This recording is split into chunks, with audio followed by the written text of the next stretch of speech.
Matter start होगा 5 second बाद। Start.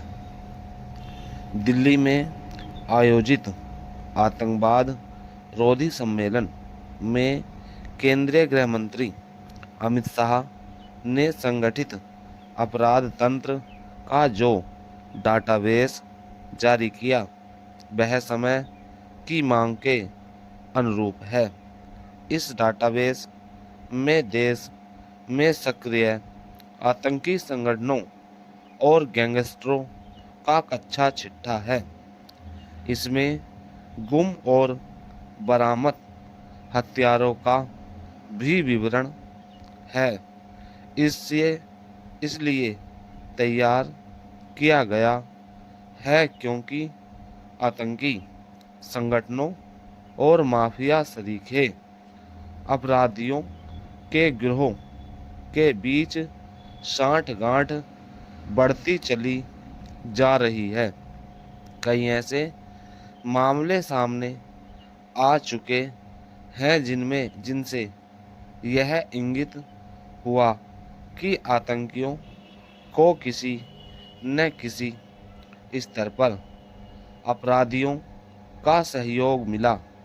आमतौर पर आतंकी अपनी गतिविधियों को अंजाम देने में तभी सफल हो पाते हैं जब उन्हें स्थानीय स्तर पर किसी तरह की मदद मिलती है।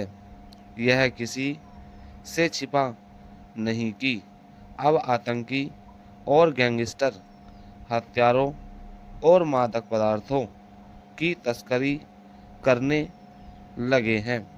सीमा पार से ऐसे हथियार आ रहे हैं जो आतंकियों के साथ बड़े अपराधियों तक भी पहुंच रहे हैं।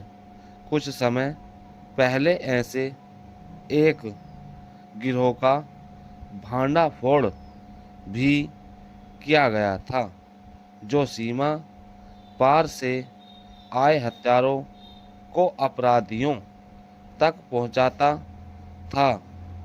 एनआईए की ओर से तैयार उक्त डाटाबेस सभी राज्यों की पुलिस और अन्य सुरक्षा एजेंसियों को उपलब्ध होगा।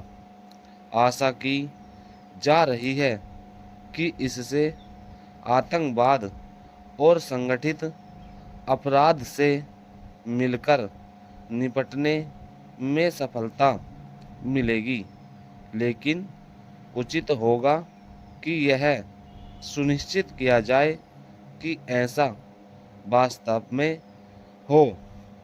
यह इस सम्मेलन का मुख्य उद्देश्य भी है।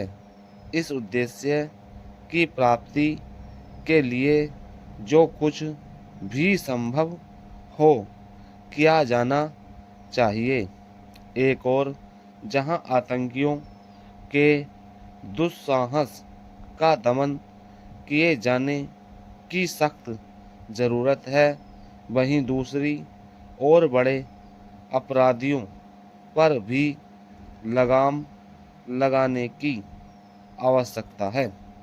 यह ठीक नहीं कि कुछ अपराधी जेल में रहकर भी अपनी गतिविधियां चलाते रहते हैं। ऐसा क्यों हो रहा है? इसके कारणों का पता लगाकर उनका निवारण प्राथमिकता के आधार पर किया जाना चाहिए। यह सही है कि केंद्र सरकार आतंकवाद का सामना करने के लिए प्रतिबद्ध है और इसकी इस प्रतिबद्धता के सकारात्मक परिणाम भी सामने आए हैं, लेकिन आतंकी खतरे को कम करने के लिए अभी बहुत कुछ किए जाने की ज़रूरत है, क्योंकि वे अपने तौर तरीके बदलने के साथ आधुनिक तकनीक का भी इस्तेमाल कर रहे हैं। आवश्यक केवल यह नहीं कि आतंकी संगठनों और अपराधियों की तोह लेने का काम और कुशलता से किया जाए, बल्कि इसकी भी है कि अदालतें आतंकवाद के मामलों का निपटारा करने में शीघ्रता का परिचय दे। कई ऐसे मामले हैं जिनमें आतंकियों को सजा सुनाने में ज़रूरत से ज़्यादा देरी हुई। जब ऐसा होता है तो आतंकवाद के प्रति जीरो टॉलरेंस की नीति पर सवाल उठते हैं। आतंकवाद एक ऐसा खतरा है जिस पर चौतरफा प्रहार किया जाना चाहिए। स्टॉप।